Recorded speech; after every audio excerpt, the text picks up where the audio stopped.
Radha Madhav Kunj Bihari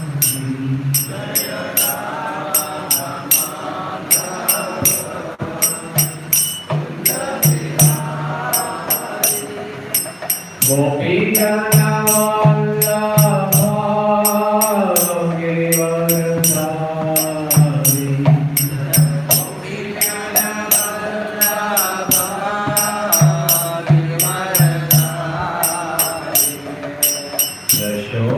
Yashodanandan Vraj जनरंजना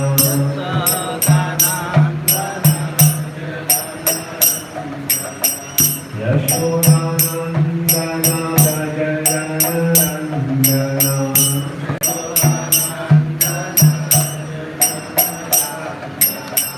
Yamuna तीरावनचारी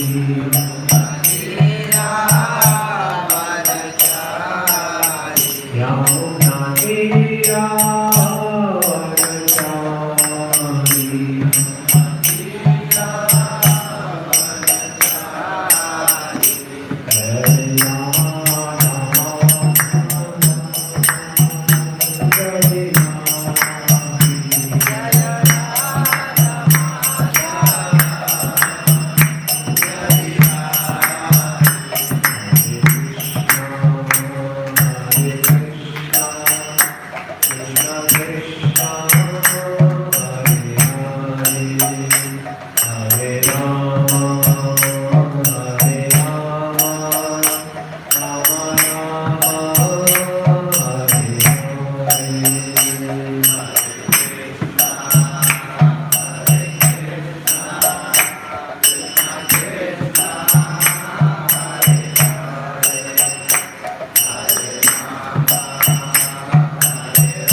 Hare Krishna,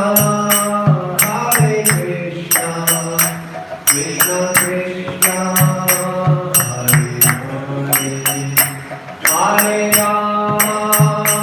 Hare Rama, Rama Rama, Hare Hare.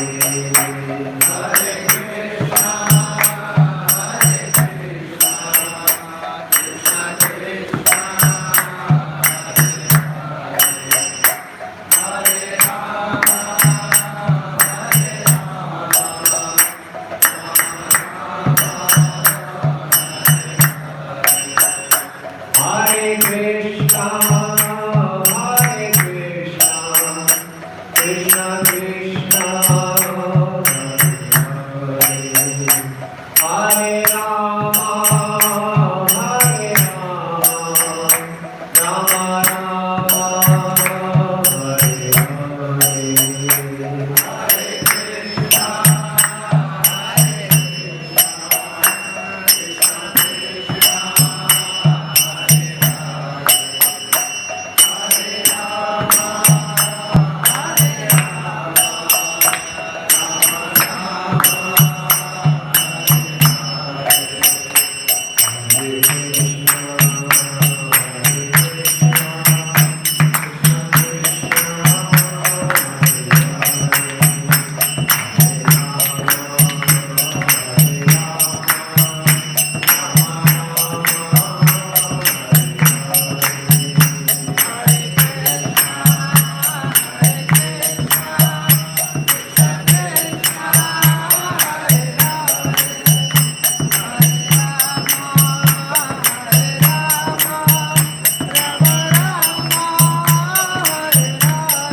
His A.C. Bhaktivedanta Swami Srila Prabhupada ki ISKCON founder Acharya Jagat Guru Sri the whole world. A.C. Bhaktivedanta Swami Srila Prabhupada ki Jai Vishnupad Paramhans Acharya Ashtotra Shri Srimad His Divine Vaishnava Bhakti Siddhanta Saraswati Thakur Maharaj Prabhupada ki Anant Koti Darshan Avinti Namacharya Srila Haridas Thakur ki प्रेम से प्रभु श्री कृष्ण चैतन्य प्रभु नित्यानंद श्री अद्वैत गदाधर शिवसति गौर भक्तवृंद की श्री श्री राधा राधिका रमन जी की श्री कृष्ण बलराम की जय गौनिकार की जगन्नाथ बलदेव सुभद्रा सुदर्शन जी की जय लक्ष्मी नरसिंह भगवान की वृंद देवी तुलसी महारानी की ग्रंथराज श्रीमद् भागवतम की जय गौर प्रेमानंदे और glories to the seven devotees all glories to the seven devotees, all glories to the seven devotees, all glories to Shri Shri Guru and Gauranga, all glories to Srila Prabhupada ki jai. Om Namo Bhagavate Vasudevaya.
कृष्णाय वासुदेवाय देवकी नंदनाय च नंदगोपकुमाराय गोविंदाय नमो नमः।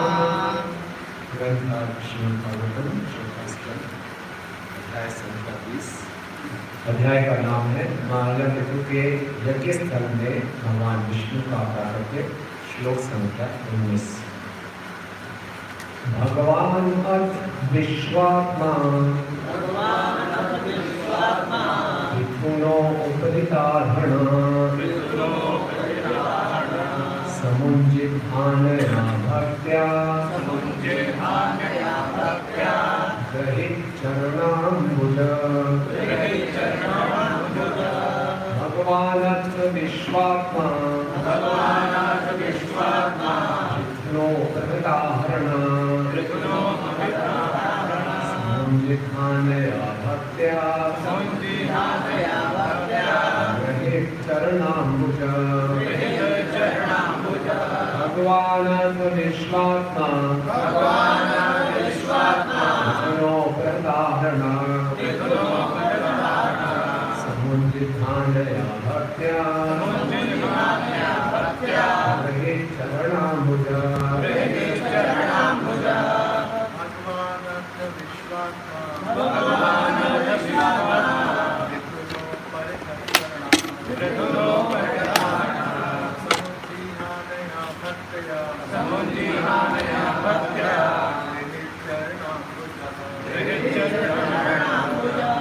भगवानाथ विशातात्मा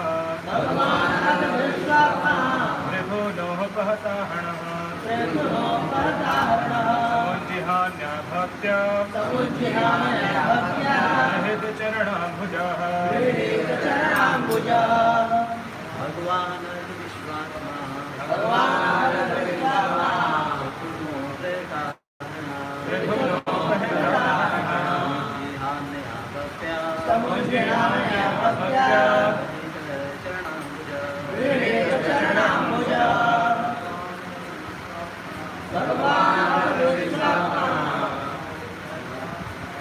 मृदुलोपहताहणः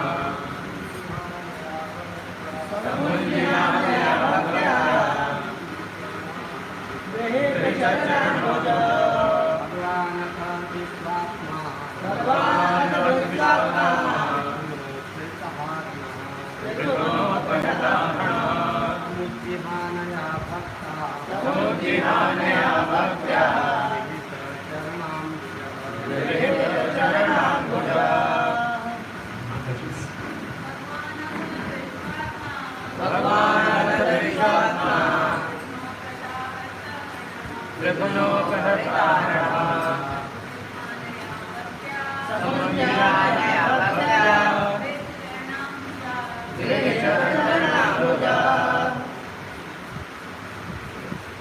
शब्दार्थ भगवान की बात करें ऐसी भक्ति वेदांत स्वामी श्री प्रभुपाद जी के द्वारा श्री प्रभुपाद की भगवान भगवान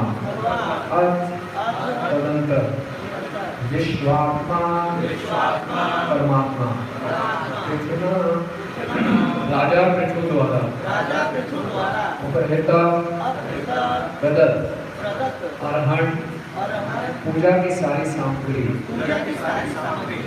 समुज्जिहानया क्रमशः वर्धित भक्त्या जिसकी भक्ति रहित पकड़ा हुआ चरणाम्बुज चरण कमल। राजा पृथु ने अपने ऊपर कृपालु भगवान के चरण कमलों की प्रभु पूजा की।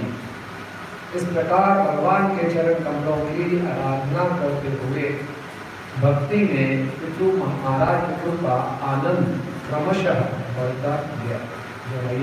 राजा पितृ ने अपने ऊपर कृपालु भगवान के चरण कमलों की प्रभु पूजा की। इस प्रकार भगवान के चरण कमलों की आराधना करते हुए भक्ति में महाराज पितृ का आनंद क्रमशः बढ़ता गया। जब भक्ति के शरीर में विविध प्रकार का भावावेग प्रकट हो तो समझना चाहिए कि भक्ति पूर्णता को प्राप्त हो चुकी है। दिव्य आनंद के कई प्रकार होते हैं, जैसा रोना, हंसना, गिरना, कमर के सदृश चिल्लाना इत्यादि। ये सारे लक्षण कभी कभी भक्त के शरीर में होते हैं। ये अष्ट सात्विक विकार कहलाते हैं, जिनका अर्थ है 8 प्रकार के दिव्य रूपांतरण। इनका अनुकरण नहीं किया जा सकता, किंतु जब भक्त सचमुच सिद्ध हो जाता है तो ये सारे लक्षण उसके शरीर में दृष्टिगोचर होने लगते हैं। भगवान तो भक्त वत्सल हैं, अर्थात वे अपने विशुद्ध भक्त के प्रति स्नेह रखते हैं। अतः भक्त तथा भगवान के बीच जो दिव्य आनंद में आदान प्रदान होता है वह इस जगत के कार्यकलापों की तरह नहीं होता। ओम ज्ञानतिमिरान्धस्य ज्ञानाञ्जनशलाकया चक्षुरुन्मीलितं येन तस्मै श्रीगुरुवे नमः।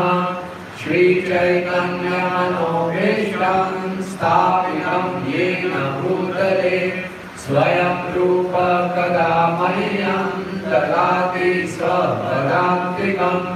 वन्देऽहं श्रीगुरो श्रीयुतापदकमलं श्रीगुरुं वैष्णवांश्च श्रीरूपं साग्रजातं सहगण रघुनाथान्वितं तं सजीवं सावधैतं सावधूतं परिजन सहितं कृष्ण चैतन्य देवं श्रीराधा कृष्ण पादा सहगण ललिता श्री विशाखान्वितांश्च।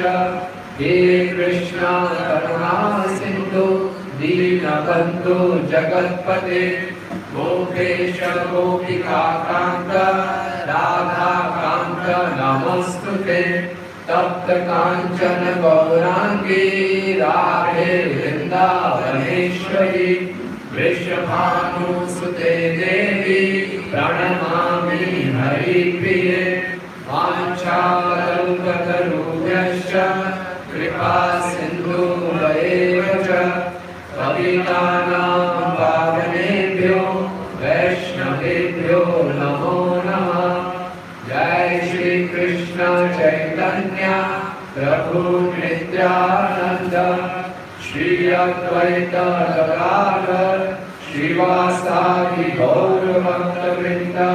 हरे कृष्णा कृष्णा कृष्णा हरे हरे, हरे राम राम राम हरे हरे। नमो विष्णुपादाय कृष्णाय भूतले श्रीमते भक्ति वेदांत स्वामिनिधि नामिने। नमस्ते सारस्वते देवे गौरवाणी प्रचारिणे निर्विशेष शून्यवादी पाश्चात्य देशतारिणे।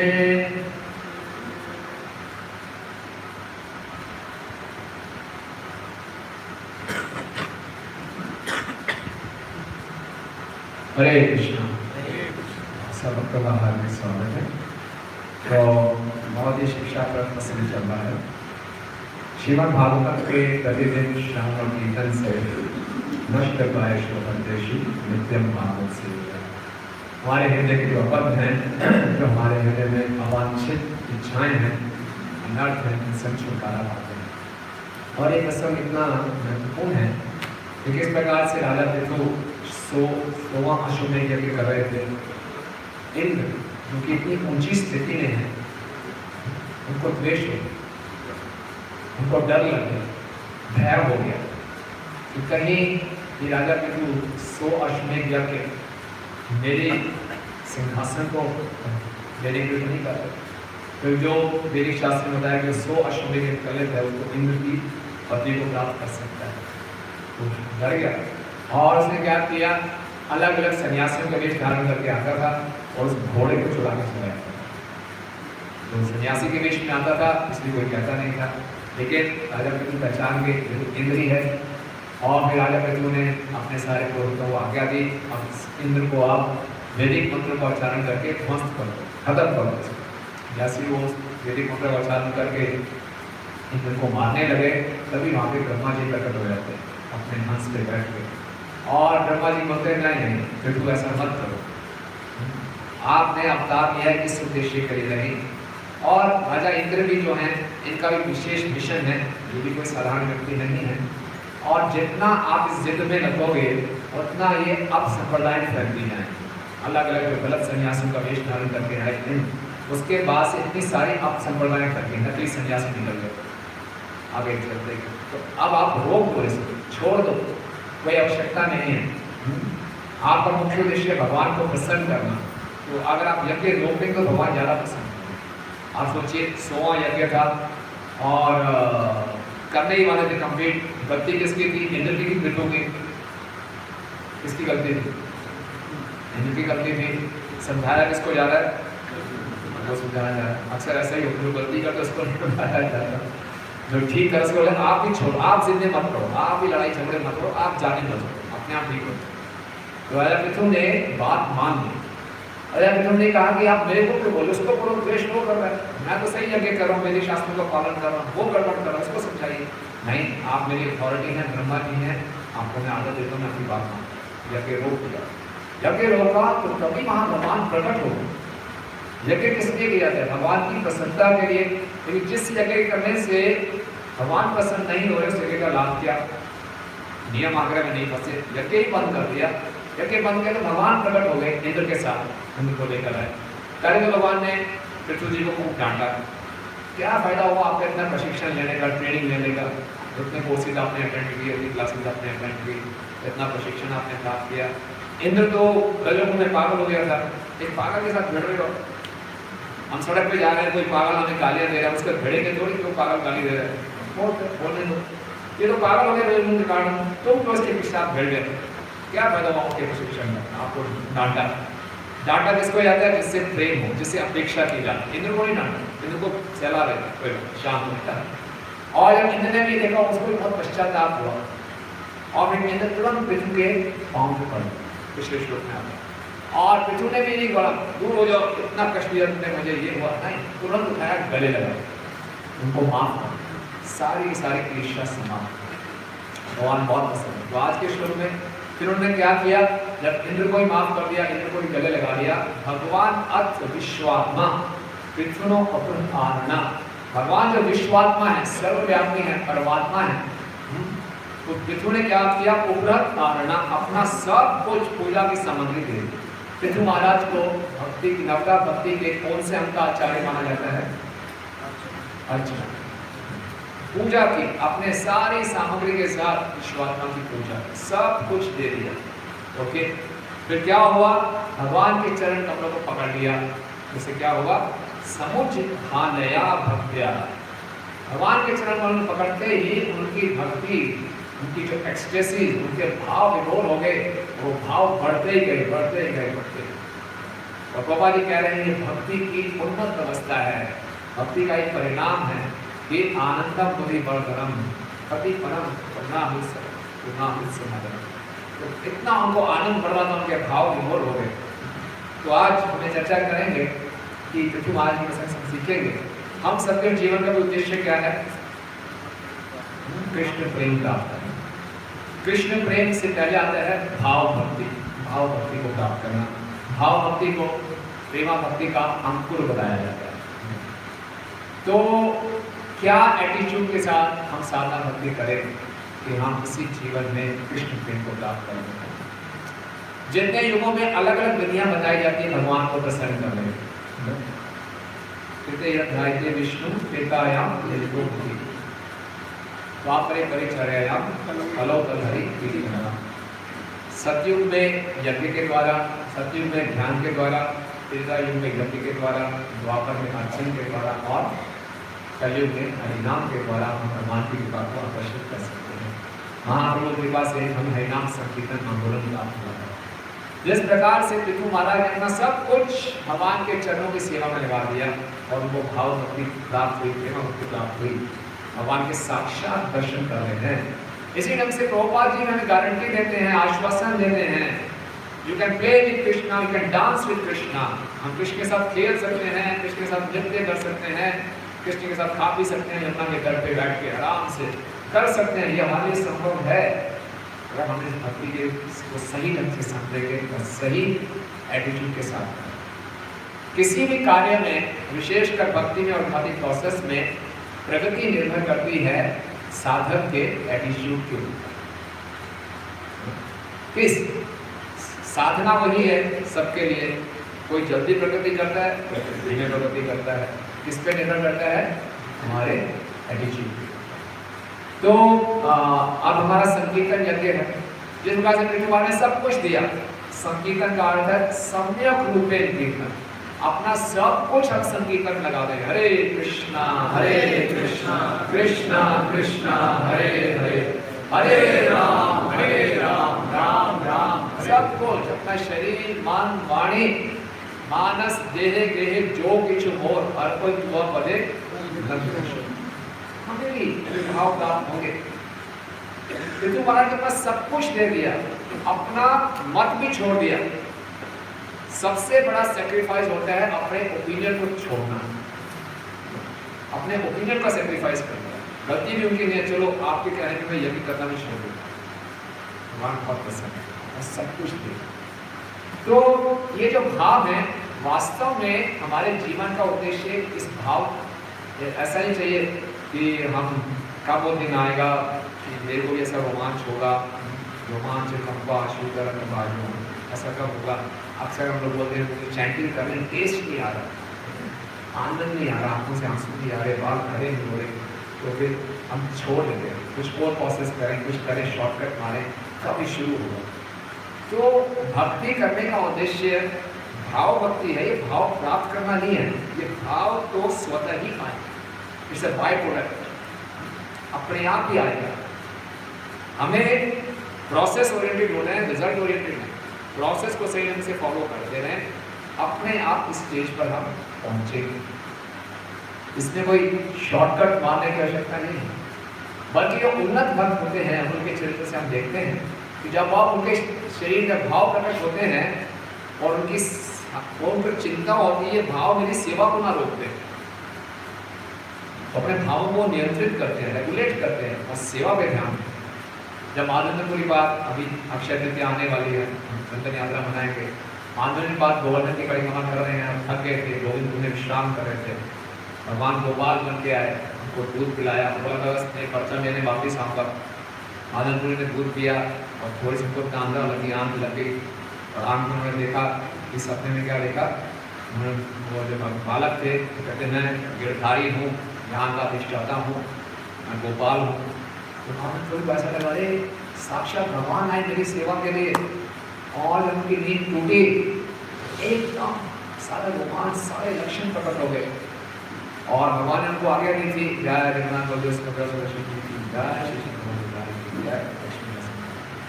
भगवान ने उनको आज्ञा दी थी कि मैं यहाँ दबा पड़ा हूँ मिट्टी में, मुझे निकालो और गोवर्धन के ऊपर स्थित करो, स्थापित करो। तो उनको सारे भाव के लक्षण आ रहे हैं, उन्होंने तुरंत अपने आप को रोका, नहीं भगवान की पहले सेवा करने करनी है, और सब काम वालों को लेकर गए और गोपाल जी को बाहर निकाला और गोवर्धन को स्थापित किया। इसी प्रकार से जो षट गोस्वामी हैं, संख्या पूर्वक नाम गान विधि, गिन के हरि नाम लेते थे, गिन के प्रणाम करते थे। क्यों करते थे गिन के? अपनी एक्सटेसिस को रेगुलेट करने, हमेशा ही भाव विभोर रहते थे, भगवान की लीला स्मरण में रहते थे, उसको रेगुलेट करने के लिए हम सेवा कर सकें, संख्या पूर्वक नाम। तो शुद्ध भक्त अपनी एक्सटेसिस को रेगुलेट करते हैं, उनका उद्देश्य इस एक्सटेसिस को प्राप्त करना नहीं है, उनका उद्देश्य क्या है, किसी भी अवस्था में भगवान की सेवा रुकनी नहीं चाहिए। तो ये मुख्य बात है। हम ये ना बोला जी हमें तो कब आएगी एक्सटेसिस, तो ये कब आने शुरू होती है?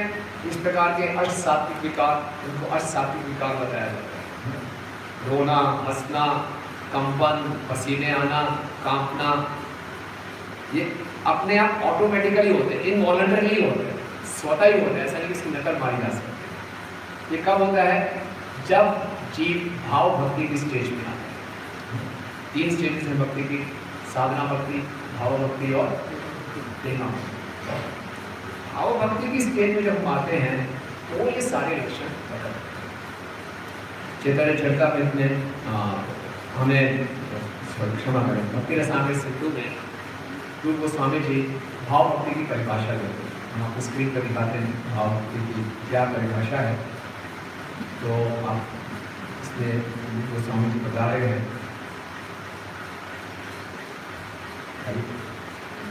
हाँ, नजर आ रहा है सबको?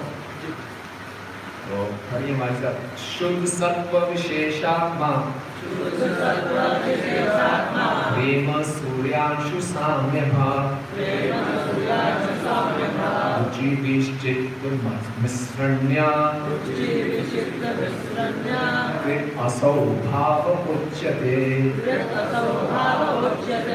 पढ़ेगा जोर से हिंदी में।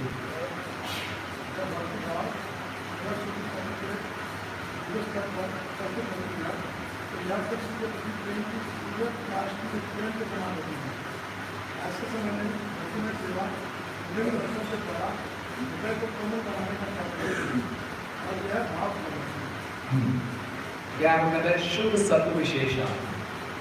इसका मुख्य लक्षण क्या है? जब भाव भक्ति करते हो हम शुद्ध सत्व की स्थिति में आते हैं।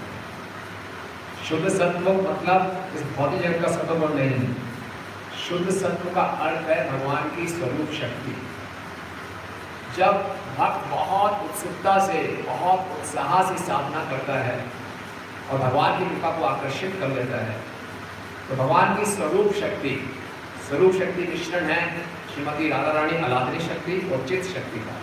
वो भक्त के हृदय में उसका संचार होता है और फिर क्या होता है? उसका हृदय कोमल हो जाता है, हृदय सॉफ्ट हो जाता है, और फिर क्या होता है? सारे प्रकार के रस और भाव उत्पन्न होते हैं,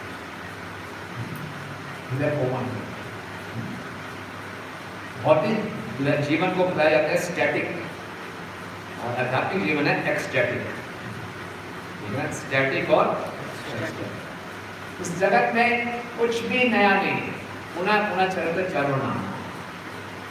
पिक्चर का नाम नया होता है, हीरो हीरोइन नए होते हैं, कहानी वही होती है। Old wine in new bottle, कुछ नया नहीं।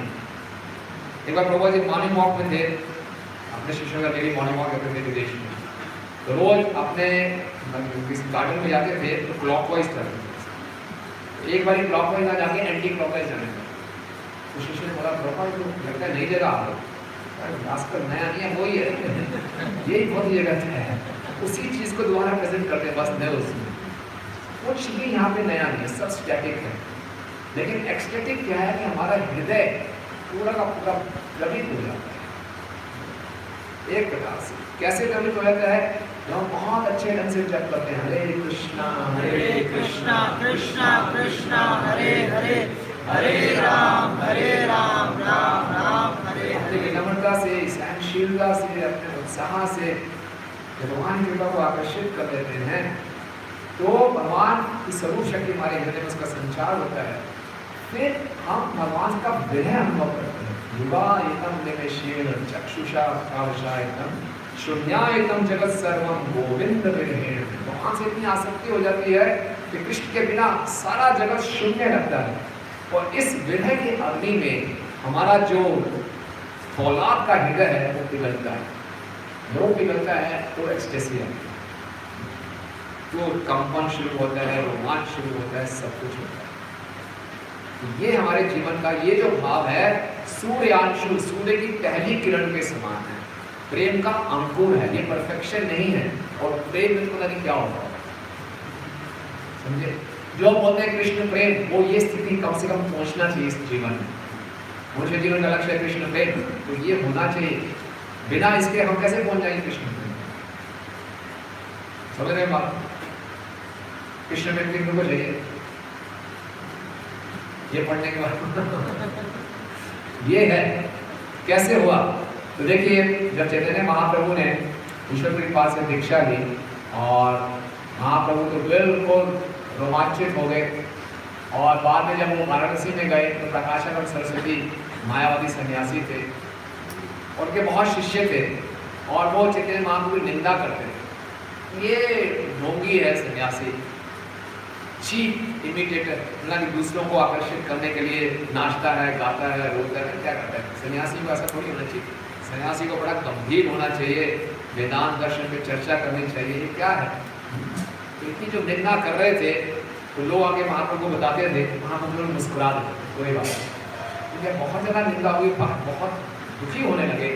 तो महाप्रभु से उनके भक्तों का दुख नहीं देखा गया, तो महाप्रभु को जाके मिलना चाहिए, उनका उद्धार करना चाहिए। और तभी एक ब्राह्मण आया, उसने सभी सन्यासियों को आमंत्रित किया हुआ था और महाप्रभु को भी आमंत्रित किया। और फिर प्रकाशानंद सरस्वती और महाप्रभु की वार्तालाप होती है। तो प्रकाशानंद सरस्वती ने महाप्रभु से कहा, आप सन्यासी हैं, हमारे ही संप्रदाय से हैं, कि क्यों आप भावुकों की तरह नाचते गाते रहते हैं? वेदांत पढ़िए, डिस्कस कीजिए वेदांत फिलॉसफी। तो महाप्रभु ने बोला, नहीं, मेरे गुरु ने मुझे मूर्ख जाना और मुझे मंत्र दिया। और ये मंत्र कैसा है? जैसे मैं इस मंत्र को जपा, मैं तो पागल हो गया। और फिर मैं अपने गुरु जी के पास गया। कृपा मंत्र देगा गोसाई, कृपा तार बंद, जपीते जपीते मंत्र करीला पागल। एक गुरु जी आपने क्या मंत्र दे दिया? आपसे मैंने दीक्षा के लिए तो पागल हो गए, तो पागल हो गया। तो हमेशा ऐसे हो रहा, मेरा बुरा हाल हो रहा है। तो हास्य नाचाए मोर कराए क्रंदन, एता शुमे गुरु हासी बलिला वचन। कभी हंसता हूँ, कभी रोता हूँ, कभी रो, क्या कर रहा हूँ मैं? ये सुनकर गुरुजी को कैसा लगा? गुरुजी हंसने लगे और बोले, कृष्ण नाम महामंत्र यही ते स्वभाव, यही जपे तार कृष्ण उपजाए भाव। बोले बिल्कुल सही बात है, कृष्ण मंत्र का यही स्वभाव है, जो इसको जप करेगा उसके अंदर ऐसे भाव उत्पन्न होंगे। हरे कृष्णा कृष्णा कृष्णा हरे हरे, हरे राम राम राम हरे। सब प्रभुपाद यहाँ कह रहे हैं, तात्पर्य है कि भक्ति के हम किसी भी स्टेज में हो, हम अपनी भक्ति की प्रगति हमेशा अपने गुरु से चेक करानी चाहिए। चैतन्य महाप्रभु उन्नत क्या स्वयं भगवान है और मुक्त अवस्था में है, उनको भाव के अपने लक्षण प्रकट हो रहे हैं, लेकिन जाके उन्होंने ईश्वर के पास से चेक कराया क्या हो रहा है। हम लोग भी अपने गुरु के पास जाते हैं, यहाँ बोले में हंसना रोना पता नहीं क्या क्या हो रहा है, हम क्या बोलते हैं गुरु जी जब भी माला पकड़ते हैं क्या होता है? नींद आती है। तो गुरु जी क्या बोलते हैं, ये आपका स्वभाव है, मंत्र का स्वभाव ये आपका स्वभाव है कि आपको भागवतम क्लास में नींद आती है, आपको हरिनाम में भी नींद आती है, आपका स्वभाव। ये कथा का स्वभाव नहीं है, ये मंत्र का स्वभाव नहीं है। कोई बात नहीं, प्रयास करते रहो, हमारा उत्साह बढ़ाता है। मंत्र का स्वभाव तो क्या है कि कोई इसको ध्यानपूर्वक जब करेगा वो पागल हो ही जाए, और हम पागल नहीं हो रहे, नाच नहीं पा रहे, रोना नहीं आ रहा, रोमांच नहीं हो रहा, इसका मतलब स्वभाव किसका गलत है? द्वेष भरा हुआ है, भौतिक आकर्षण है, हृदय द्रवित नहीं हो रहा, तो कैसे रोना आएगा, कैसे हंसना होगा, इसी स्थिति में नहीं। तो ये जो एक्सटेसिस हैं, ये जो भाव हैं, इनकी नकल नहीं उतारी जा सकती। मुझे कोई दिखाए जी मैं वास्तव में उन्नत हो गया हूँ, हरिनाम लेते मैं रोना शुरू कर दूँ, नाचना लेते पे लौटना शुरू कर दूँ, चीखना चिल्लाना शुरू कर दूँ, अरे नहीं भाव की स्थिति, ऐसी नकल नहीं मारी जा सकती। गोरक्षदास बाबा जी उदाहरण दिया करते थे, कोई स्त्री बांझ है और अभी मतलब कोई स्त्री बांझ है, उसको संतान उत्पन्न नहीं हो रही, और वो चली जाए हॉस्पिटल के मैटरनिटी वार्ड में और अंदर जाके जोर जोर से चिल्लाए, उसके जोर जोर से चिल्लाने से संतान उत्पन्न नहीं होता। एक्टिंग करे कि जैसे एक स्त्री को प्रसूति के समय दर्द होती है, चिल्लाती है, वैसे मैं करूँ शायद संतान उत्पन्न हो जाए, इस नकल से नहीं होता। एक बार एक हरिदास ठाकुर बंगाल में थे, तो देखा एक सपेरा सांप बीन बजा के पूरी भीड़ इकट्ठी हुई थी, सपेरा बीन बजा था सांप के आगे, और ऐसे क्या हुआ, उस सपेरे के अंदर जो नागराज वासुकी थे वो प्रवेश कर, और सपेरे ने बीन भी बजा रहा है और साथ साथ में कृष्ण का गुणगान कर रहा है कि किस प्रकार से कृष्ण ने कालिया नाग के ऊपर चरण रखे सुंदर नृत्य किए। जब ऐसा वर्णन सुना उस सपेरे से, तो हरिदास ठाकुर जी को कृष्ण का स्मरण हो गया, कृष्ण का गुणगान सुनते ही, और सारे भाव के लक्षण हरिदास ठाकुर जी के शरीर में प्रकट हो गए।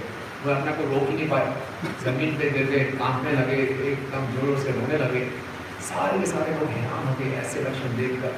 और कुछ समय के बाद वो भाई चेतना में आए, सब लोग दौड़ के आए, हरिदास ठाकुर जी के चरणों की धूल अपने सर पे लगाने लगे। तो हरिदास ठाकुर जी बहुत एम्बेरेस होकर वहाँ से चले गए। वहीं पर एक ब्राह्मण खड़ा था, उसको बड़ा द्वेष हुआ, बोले यमन व्यक्ति है, थोड़ा सा जमीन पे लौट के गया, आंसू क्या बहा दिए, लोग उसके चरणों की पूजा करने लगे, ये तो मैं भी कर सकता हूँ, और मैं तो ब्राह्मण हूँ, मेरे चरणों की धूल लेके तो उनका उद्धार हो जाएगा, ये तो यमन के चरणों की धूल ले रहे हैं। उससे भी क्या किया, जब सपेरे ने दोबारा गाना शुरू किया, वो भी जमीन पे लेट गया, ऐसे कांपने लगा, रोने लगा, चिल्लाने लगा। वो जो सपेरा था उसने अपनी लाठी उठाई, उससे उसकी पिटाई करने लगा, जोर से पीटने लगा, वो चला रो के वहां से भाग गया। लोगों ने पूछा नहीं क्या किया आपने, पहले उस व्यक्ति को हुआ तो आप चुपचाप खड़े रहे, उसके चरण की धूल को सर पे लगाया, इसके साथ ही वैसे लक्षण आ रहे थे, आपने इसकी पिटाई कर दी, बोले नकल मारना है। तो नकल नहीं मारनी है, बाबा लिख रहे हैं इमिटेट नहीं करना है। किसी स्टूडेंट को अगर आईआईटी में एडमिशन चाहिए तो उसके लिए उसको मेहनत करनी पड़ेगी। दिल्ली आईआईटी के कॉलेज में चला जाए, गेट के अंदर जंप लगा दे, बोले मैं आईआईटी का हो गया, हो जाएगा। पीछे टी शर्ट खरीदे, आई एम आईआईटीएन, उससे आईआईटी बन जाएगा। हाँ, पूरा प्रोसेस फॉलो करेगा तब उसका एडमिशन होगा। बोले कूद तो गया आईआईटी के कैंपस में, आ तो गया कूद मार के, उसको नहीं होगा। ऐसे भाव की प्राप्त नहीं होगी, पूरे प्रोसेस को फॉलो। और जो शुद्ध भक्त होते हैं वो अपने हृदय में जब उनके भाव प्रकट होते हैं तो सबके सामने प्रदर्शित नहीं करते, उनको बड़ा संकोच होता है कि लोग उसको समझ नहीं पाएंगे। चैतन्य महाप्रभु ने दक्षिण भारत की यात्रा में गए, तो साधु भट्टाचार्य ने कहा वहाँ आप जा रहे हैं कि परम वैष्णव है रामानंद राय, इनसे जरूर मिलना। और महाप्रभु गए राजमंदिर में और रामानंद राय से मिले। महाप्रभु नदी गोदावरी नदी के तट में बैठे हैं और रामानंद राय उस समय मद्रास के गवर्नर थे और सामने से आ रहे थे। महाप्रभु समझ गए यही होंगे शायद रामानंद राय, और देखते ही सारे भाव के उनके अंदर प्रकट हो रहे हैं। तो रामानंद राय राधा कृष्ण की लीला में विशाखा सखी है और चैतन्य महाप्रभु समय राधा रानी के भाव में है। और जैसे ही रामानंद राय को देखा, रामानंद भी समझ गए ये कोई सन्यासी साधारण सन्यासी नहीं है, एकदम पिघले हुए सोने की तरह की काया है, इतने सुंदर। दोनों ने एक दूसरे का आलिंगन किया और जमीन पे लौटने लगे। सारे भाव के लक्षण प्रकट हो रहे थे, लेकिन उस समय आसपास लाभ ब्राह्मण खड़े थे, कर्मकांडी ब्राह्मण। वो हैरान हो रहे थे कि हमारे गवर्नर जी को क्या हो गया, ये सन्यासी को क्या हो गया। महाप्रभु समझ गए। महाप्रभु ने तुरंत अपने लक्षणों को रोका, ये स्थान सही नहीं है अपने स्पेसिस को दिखाने के। तो शुद्ध भक्त ये लक्षण छिपा के रखते हैं, और जो नकली भक्त होते हैं वो उसको जबरदस्ती दिखाते हैं। तो कैसे पहचानेंगे कि एक व्यक्ति या हम या और कोई भक्त वास्तव में भाव की स्टेज पे है या नहीं। तो भक्ति के सामने सिंधु में रूप गोस्वामी इसका बड़ा वैज्ञानिक विश्लेषण किया है। उन्होंने 9 लक्षण बताए हैं भाव भक्ति के, और ये लक्षण ऐसे हैं कि कोई इनकी नकल नहीं मार सकता, और ये लक्षण ऐसे हैं कि कोई इसको छुपा नहीं सकता। श्योर शॉट, कोई इसकी नकल मार नहीं सकता, कोई इसको छुपा नहीं सकता। तो ये लक्षण है। आप भक्ति के सामने सिंधु का नेक्टर ऑफ डिवोशन का 18वां चैप्टर पढ़ेंगे तो प्रभुपाद उसमें विस्तार में समझा रहे हैं, हम शॉक में। पहला लक्षण है अव्यर्थ कालत्म, यानी कि अपनी भक्ति में अपने जीवन में एक क्षण भी व्यर्थ नहीं कमाएंगे। हर क्षण अपने मन, वाणी और शरीर से कृष्ण की सेवा में लगेंगे। श्रील भक्तिविनोद ठाकुर हम जानते हैं पूरे दिन में 2.5 से 3 घंटे विश्राम करते थे। श्रील प्रभुपाद भी 3 घंटे से ज़्यादा विश्राम नहीं करते थे। हमेशा अपने मन से भगवान का चिंतन कर रहे हैं, वाणी से भगवान का गुणगान और अपने शरीर से भगवान की सेवा। तो वास्तव में कोई भाव भक्ति के स्टेज में है, वो अपना एक क्षण भी बिना भगवान के नहीं करेगा। अव्यर्थ काम, इसकी नकल नहीं मारी जा सकती। एक दिन नकल मार लेंगे, 2 मार लेंगे, फिर हम आराम से सोएंगे। दूसरा है शांति। शांति का मतलब है सहनशील होना, धैर्यवान होना। बड़े से बड़ी समस्याएं भी आएंगी, भक्त अपनी माला में ढीला नहीं पड़ेगा, अपनी सेवा में ढीला नहीं पड़ेगा। श्रील प्रभुपाद के जीवन में इतनी बड़ी बड़ी समस्याएं आई, प्रभुपाद जी ने अपने हाथ से भगवद गीता की कमेंट्री लिखी, हस्तलिखित, और उनके लोगों ने इसको रद्दी में बेच दिया। और जब प्रभुपाद को प्रिंटर मिला गीता छापने के लिए, है ही नहीं हार्ड कॉपी, कोई सॉफ्ट कॉपी भी नहीं, दोबारा से लिखी। कितना संघर्ष किया प्रभुपाद ने कि अपना धैर्य बना, शांति। तीसरा है विरक्ति, इंद्रिय भोग के विषय में पूरी उदासीनता, इंद्र भोग की रंच मात्र भी इच्छा नहीं। एक होती है विरक्ति, एक है वैराग्य। दोनों में क्या अंतर है? वैराग्य में और विरक्ति में। वैराग्य में एक अंदर से इच्छा होती है, बाहर से कंट्रोल करते हैं, व्यक्ति में तो इच्छा ही नहीं है। हाँ, वेरी गुड। वैराग्य में हमें जबरदस्ती रोकना पड़ता है अपने आप, इंद्रियों को इंद्रिय विषयों से दूर रखना पड़ता है ताकि अपने इंद्रियों को नियंत्रित कर सके। विरक्ति में अपने आप ही कोई इच्छा ही नहीं है इंद्रियों को, तो ये है विरक्ति। चौथा है मान शून्यता, कोई अहंकार नहीं। प्रभुपाद जी उदाहरण देते हैं कि 200 साल पहले कलकत्ता में एक लाल बाबू करके जमींदार थे, वो वैष्णव बन गए और उन्होंने संन्यास ले लिया। सब लोग उनका बहुत मजाक उड़ा रहे थे, सोच हुए खा गए, फिर भी अब आज को चलिए इसने पाप किया, अभी वैष्णव बन गया। लेकिन बहुत विनम्र रहे और अपने शत्रु के यहाँ जाकर उन्होंने भीख मांगी, इसका हृदय बिगड़ गया। तो मान शून्यता। 5वां लक्षण है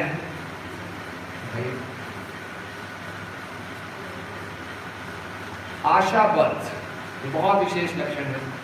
जो भक्त है वो प्रार्थना करता है, मेरे में कोई योग्यता नहीं है, मैं बहुत तुच्छ हूँ, लेकिन मुझे भगवान आपकी कृपा पे पूरा विश्वास है। अपनी योग्यता में पूरा अयोग्य हूँ, बहुत ही तुच्छ हूँ, लेकिन आपकी कृपा में पूरा पूरा विश्वास। हम होंगे कामयाब एक दिन। ये स्लोगन केवल आध्यात्मिक जीवन के लिए, भौतिक जीवन में जितना मर्जी हम बोले हम होंगे कामयाब एक दिन, कभी नहीं होंगे। पूरा डिजाइन इस ढंग से किया गया भौतिक जगत कि हम जितना मर्जी प्रयास कर ले, यहाँ कामयाबी कोई प्राप्त नहीं हो सकती। तो क्या है? आशा पर। भक्ति में हमेशा ऑप्टिमिज्म रहना चाहिए, आशा निश्चित रूप से। हालांकि हम अयोग्य हैं, अनर्थों से भरे हुए हैं, लेकिन भगवान निश्चित रूप से हम पे कृपा करें। छठा है समुत्कंठा, शुद्ध प्रेम में सेवा प्राप्त करने की उत्सुकता, भक्ति में आगे बढ़ने का ईगरनेस, उत्साह।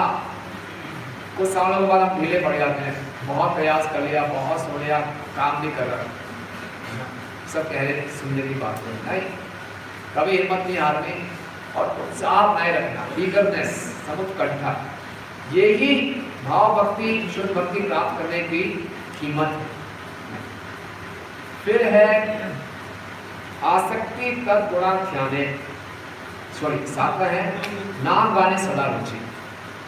मौका देखते ही हम क्या करेंगे, हरे कृष्णा कृष्णा कृष्णा हरे हरे, हरे राम राम राम हरे।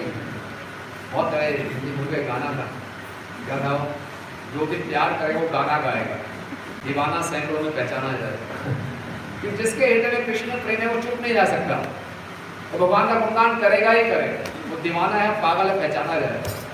हर जगह जहां भी जाए वो क्या करेगा, हरे कृष्णा कृष्णा कृष्णा हरे हरे, हरे राम। उसकी रुचि है भगवान की कथा में, गाने में, सुनने में।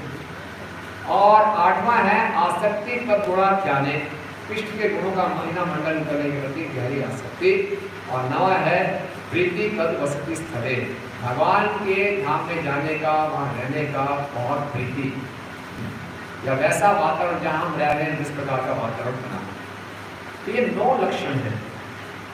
प्रभुपाद जी ने इसका विस्तार में वर्णन किया है, कई लक्षण को बताएंगे तो बहुत समय लगेगा, लेकिन ये पहचान सकते हैं। हम देखते हैं हमारी संस्था में प्रभुपाद जी के बहुत से शिष्यों में ये लक्षण बड़ी आसानी से देखे जा सकते हैं। श्री प्रभुपाद जी के जीवन में इस लक्षण बड़ी आसानी से देख सकते हैं। भाव भक्ति प्रैक्टिकल है, ऐसा नहीं है जो बाहरी रूप से रो रहा है, चिल्ला रहा है, कंपन कर रहे हैं, वो भाव भक्ति के स्टेज में है। ये सबसे ज्यादा प्रमाणिक लक्षण है, जिसके अंदर ये लक्षण है, इसका मतलब उसने भाव भक्ति को प्राप्त कर लिया। अब इसलिए हमें ध्यान देना चाहिए कि हम नकल ना मारें। आध्यात्मिक जीवन में हमारी प्रगति में बहुत बड़ी बाधा होती है कि हम अनुकरण करना चाहते हैं, अनुसरण नहीं। फॉलो करने में मेहनत लगती है, इमिटेट करने में बड़ा सस्ता है। तो वक्त शुरू से हम देखते हैं साधना के स्तर पे भी कैसे हम नकल मार के आगे बढ़ जाए। हर जीव अपने आप में अलग है, हर एक की अपनी इंडिविजुअलिटी है, हर एक अपने तरीके का कृष्ण को पसंद करना। वो इंडिविजुअलिटी बनाए रखें, नकल मारने की आवश्यकता नहीं है। प्रोसेस को हम फॉलो करें तो स्वतः ही हम अपने आप आगे बढ़ेंगे। तो ये हरे कृष्ण महामंत्र जो हमें चैतन्य महाप्रभु गुरु परंपरा के प्राप्त की कृपा से प्राप्त हुआ है, ये बहुत शक्तिशाली है। इसके जप और कीर्तन में पूरा विश्वास होना चाहिए कि ये हरे कृष्ण महामंत्र हमें पूरी सिद्धि दिलाएगा। और हम हरे कृष्ण महामंत्र का जप कर रहे हैं, निश्चित रूप से हमारे हृदय में बदलाव होना ही चाहिए। आपने कितने भक्तों का अनुभव है कि जब से आपने चैंटिंग शुरू की आपके हृदय में बदलाव होना शुरू हुआ ना, निश्चित रूप से। तो आप में से कितने भक्तों को लगता है कि बदलाव हुआ, बाकी बदलाव रुक गया, एक स्टेज पे आके रुक गया। पहले तो बहुत तेजी से बदलाव हुआ, अब रुक गया, आगे नहीं हो रहा बदलाव। कितना ऐसा लगता है? और उस स्टेज पे आके रुक गए, कुछ स्टैग्नेंट हो गए, आगे बढ़ नहीं रहे, वो इतना तेजी से परिवर्तन नहीं हो रहा। होगा, निश्चित रूप से होगा, हम लगे रहे। तो हृदय में परिवर्तन होना अति आवश्यक है। हृदय में परिवर्तन नहीं हो रहा, या रुकावट आ गई है, या भक्ति में रखती बड़ी स्थिरता भी आ गई है, बोरियत होनी शुरू हो गई है, नयापन नहीं लग रहा है, तो ये लक्षण सावधानी करने वाला है, सावधान हो। गुरुदेव गोस्वामी जी बताते हैं दूसरे स्कंद के 30वें अध्याय के 24वें श्लोक में, तद अश्मसारम हृदय बताते यद्गृहीता मेर हरिनाम धेयु न विप्रेत यदा विकारो नेत्र जलम गात रोहेषु हर्षा। अगर कोई हरिनाम का जप बड़े ध्यानपूर्वक भी कर रहा है, लेकिन उसके हृदय में परिवर्तन नहीं हो रहा, रोमांच नहीं आ रहा, निश्चित रूप से उसका हृदय क्या है, स्टील फ्लेम है, फौलाद का बना हुआ है। और कारण इसका क्या है, मुख्यतः अपराध। प्रारंभ में आते हैं हमारा एटीट्यूड ऑफेंसिव नहीं, कुछ समय आने के बाद हम अपराध करना शुरू करते हैं। हृदय में जो परिवर्तन है वो इतना परिवर्तन बना धीरे पड़ जाता है, रुक जाता है। भक्ति इतना आनंदमय प्रोसेस है, चैंटिंग, डांसिंग एंड लिस्टिंग, इसको आनंद नहीं आता है। हर किसी को नाचना अच्छा लगता है, गाना अच्छा लगता है, खाना अच्छा लगता है, और महाप्रभु कृपा से केवल आनंद कर, इसमें आनंद ही आनंद है। फिर ऐसे प्रोसेस में होकर भी अगर हम खुश नहीं हैं, इसका मतलब गड़बड़ है, कुछ अपराध हो रहे हैं, तो अपराध से बचना है। ये अपराध हमारे आनंद को रोकते हैं, हरिनाम के प्रभाव को कम कर देते हैं, और फिर हर तरह की भक्ति को स्थिरता से ला देते हैं, हम आगे बढ़ने। बहुत आवश्यक है कि हम बहुत अपने इस एटीट्यूड पर ध्यान दें कि निश्चित रूप से बदलाव होना ही चाहिए। प्रोसेस इतना पावरफुल है, क्यों नहीं हो रहा है बदलाव, इसमें हमें मनन करना चाहिए और अपना आत्मलोकन करके भक्तों के संग में इन अपराधों से बचने का प्रयास करना चाहिए। हर जीव आनंद की खोज में है और कोई भी भक्ति को छोड़ना नहीं चाहता। फिर भी हम देखते हैं कि भक्त लोग भक्ति में ढीले पड़ जाते हैं, उसको छोड़ देते हैं। इसका मुख्य कारण है ऑफेंसेस, अपराध, और सबसे बड़ा अपराध है वैष्णव अपराध, इनसे हम बच गए हैं। निश्चित रूप से ये प्रोसेस इतना पावरफुल है कि हम इसको प्राप्त करें। रूप गोस्वामी जी भाव भक्ति के, शुद्ध भक्ति के 6 लक्षण बताते हैं। और कौन से लक्षण किसी को याद है? नहीं, लक्षण क्लेशाग्नि शुद्धता, क्लेशाग्नि सारे क्लेशों को खत्म करती है, भक्ति शुभ सारे शुभ लक्षण प्रकट करती है। ये 2 लक्षण प्रकट होते हैं साधना भक्ति के स्टेज। फिर क्या आती है? भाव भक्ति। भाव भक्ति में कौन से लक्षण आते हैं? मोक्ष लगता है, मोक्ष का आनंद छोटा लगता है, तब दूसरा है सुख लगना, बहुत बड़ा। फिर आता है प्रेमा भक्ति। प्रेमा भक्ति के लक्षण क्या है? सांद्रांता विशेषा, प्रेम भक्ति में आनंद एकदम कंडेंस्ड है, घना आनंद है। और दूसरा है कृष्णाकर्षण, जो कृष्ण को आकर्षित करता है। तो भाव भक्ति का एक लक्षण है सुख दुर्लभा।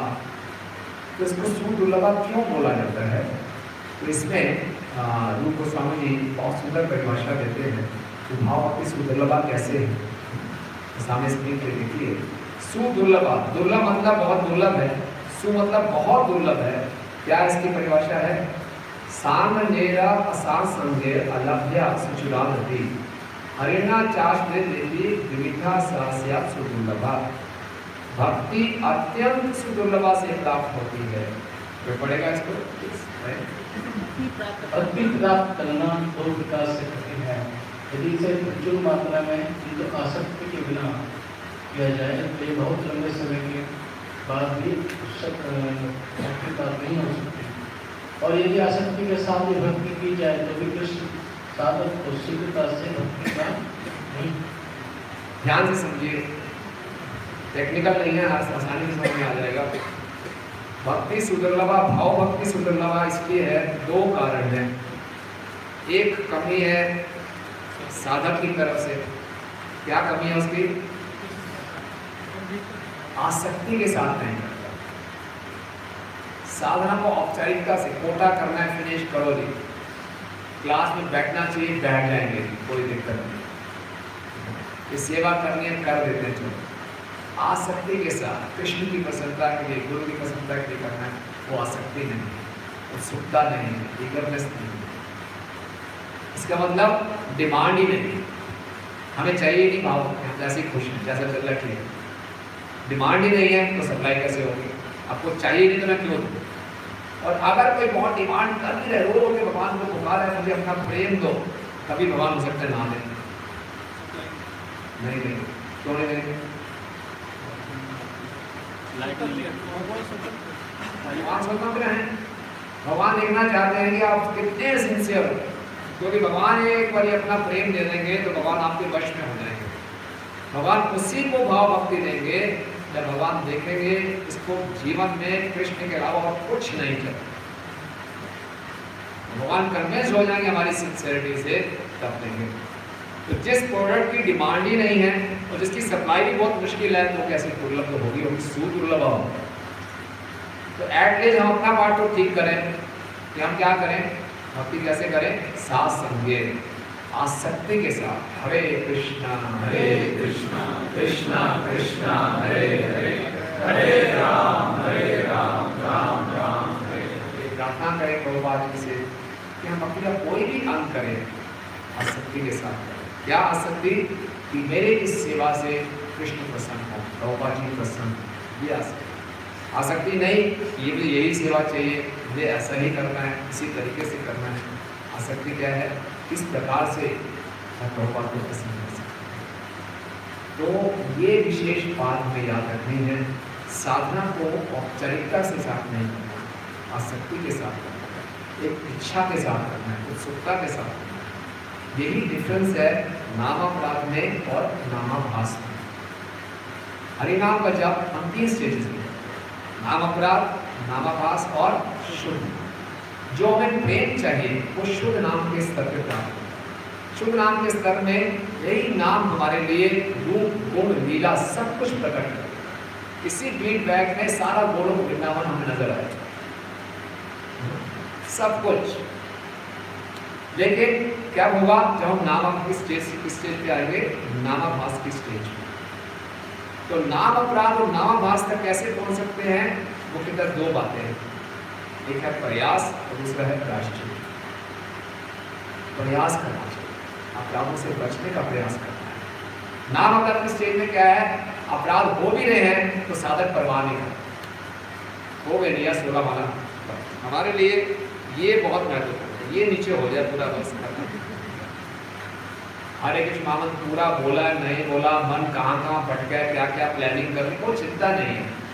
ये मैंने गुरुजी को ये वचन दिया था 16 माला करो, ये अच्छी बात है, गलत बात नहीं है, स्टार्टिंग अच्छी है, ये तो जरूर करना ही करना है। तो क्या मुझसे ऊपर उठ रहा है, इसकी परवाह ही नहीं है मेरी क्वालिटी क्या चली, मेरा कोटा पूरा हो रहा है।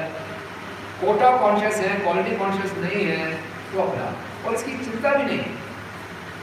वो वक्त आपसे नाराज होने का नाराज है, किसकी पर वो ऐसा है करने दो, मेरा काम हो रहा है, मुझे कोई दिक्कत नहीं है। अपराध कर भी जाओ उसकी परवाह नहीं करा, चलते जाए। तो यह है नामाभास। नामाभास में क्या करेगा भक्त, अपराधों से बचेगा, अटेंटिव रीडिंग करेगा, ध्यानपूर्वक व्यवहार करेगा भक्तों से, मेरे किसी व्यवहार से उस भक्त को क्षति ना पहुंचे। हरिनाम की बड़े ध्यानपूर्वक करें, और कुछ गलती होती है तो पश्चाताप करें, मैं ध्यानपूर्वक जप नहीं करता, उसको ग्लानि हो। जब भगवान ये सिलसिले भी देखते हैं तो फिर नामाभास हमारे पे प्रकट होता है, नाम का आभास होता है। नाम का आभास, नामापराध मतलब अंधकार की स्थिति, और नामाभास है जैसे सूर्य की पहली किरण, सुबह हो रही है, सूर्य की पहली किरण होती है। और शुद्ध नाम कैसा है, तो पूरा सूर्य उदय हो चुका है। तो अगर हम नाम अपराध हैं तो क्या होगा, और भौतिक इच्छाएं बढ़ेंगी। भक्ति कर रहे हैं और भौतिक इच्छाएं कम नहीं बढ़ रही हैं, इसका मतलब क्या है, हम नाम अपराध की स्टेज में। नामाभास की स्टेज में क्या है, हमारे कीर्तनीय सदा, हम जीवन की हर अवस्था में कीर्तन कर रहे हैं, हमारे पापों से पूरी हमें मुक्ति मिल गई है, और हम भक्ति कैसी भी अवस्था हो हमारा कीर्तन नहीं। और शुद्ध नाम की अवस्था में हम सीधा भाव भक्ति होते के रक्षण प्रकट करते हैं, भगवान के नाम रूप बोल देना है, सब प्रकट करते हैं। ये हमारे जीवन का लक्ष्य है। इसीलिए इतना सुंदर हमें प्रोसेस मिला है, इसका भरपूर लाभ उठाना चाहिए, इसके लिए प्रयास करने चाहिए, इसके लिए यत्न करना चाहिए। भगवान गीता में कहते हैं, सत्यम कीर्तयन्तो माम यत्न पश्चात दृढ़। साधु का एक नाम है यति। यति मतलब जो यत्न करता है। श्री संप्रदाय के मुख्य आचार्य रामाचार्य, उनका नाम था यतिराज, खूब यत्न करते हैं। अक्सर हम सोचते हैं आध्यात्मिक जीवन आ गए, हम आराम से रिलैक्स, खूब मेहनत। भक्ति अपने आप में बहुत सिंपल है, श्रवण कीर्तन करना मुश्किल नहीं है। एक नाम पे खड़े होना, गुफा में जाके योग में जाना वो कठिन है। भक्ति का प्रोसेस बहुत सिंपल है, लेकिन इसको बहुत यत्न के साथ, बहुत ध्यानपूर्वक करना है, प्रेम के साथ करना है। इसलिए यत्न। चैतन्य महाप्रभु सनातन गोस्वामी को शिक्षा दे रहे हैं। एक आत्मा नाम श्लोक का महाप्रभु ने 61 तरीकों से वर्णन किया। आत्मा उसमें आत्मा की एक परिभाषा बताते हैं, यत्न। आत्मा मीन्स एंडेवर्स, यत्न। पर आत्मा नाम का अर्थ है यत्नशील, यानी भक्त वही है जो यत्नशील है, जो हमेशा यत्न करता है, आलस नहीं करता। चाहे हमारे जितने मर्जी अनर्थ हैं, लेकिन हम यत्न करते हैं, हिम्मत नहीं आती। तो जब ये ऐसे यत्न करेंगे और यत्न करके फिर हमसे कोई गलती होती है तो उसके लिए पश्चाताप करते हैं, फिर और यत्न करते हैं, तब हम भगवान की कृपा को आकर्षित करते हैं, तब नामाभास से नामाभास और फिर शुद्ध नाम की ओर आगे बढ़ते हैं। फिर ये सारे हम भाव भक्ति के लक्षणों को अपने, जो हमारा हृदय द्रवित होगा और सारे रसों का स्वादन हम कर पाएंगे, भाव भक्ति के लक्षण भी प्रकट होंगे और प्रेम होंगे। ठीक है, तो एक संक्षेप में जिस प्रकार से पृथ्वी महाराज भगवान के चरण कमलों को पकड़ के सारे भाव के लक्षण प्रकट कर रहे हैं, हम भी हरे कृष्णा कृष्णा कृष्णा हरे हरे, हरे राम राम राम। भक्ति की विधियों का सही ढंग से पालन करें। हम लोग अपने भक्ति में रिजल्ट ओरिएंटेड नहीं होना, प्रोसेस ओरिएंटेड, प्रोसेस को हम सही ढंग से करें। मेरा अधिकार मेरे प्रोसेस के ऊपर है जो मेरे गुरु ने दिया है। कर्मण्येवाधिकारस्ते न प्रवेशु कदाचन, फल भगवान के हाथ है, अपनी कृपा के ऊपर है, लेकिन प्रोसेस मेरे हाथ में। वो मैं कितना यत्न कर रहा हूँ, कितनी सिंसियरली से, निश्चित रूप से भगवान भक्त वत्सल है, प्रभुपाद जी कह रहे हैं, निश्चित रूप से भगवान की कृपा करेंगे और हम इसी जीवन में कर सकते हैं। हरे कृष्ण।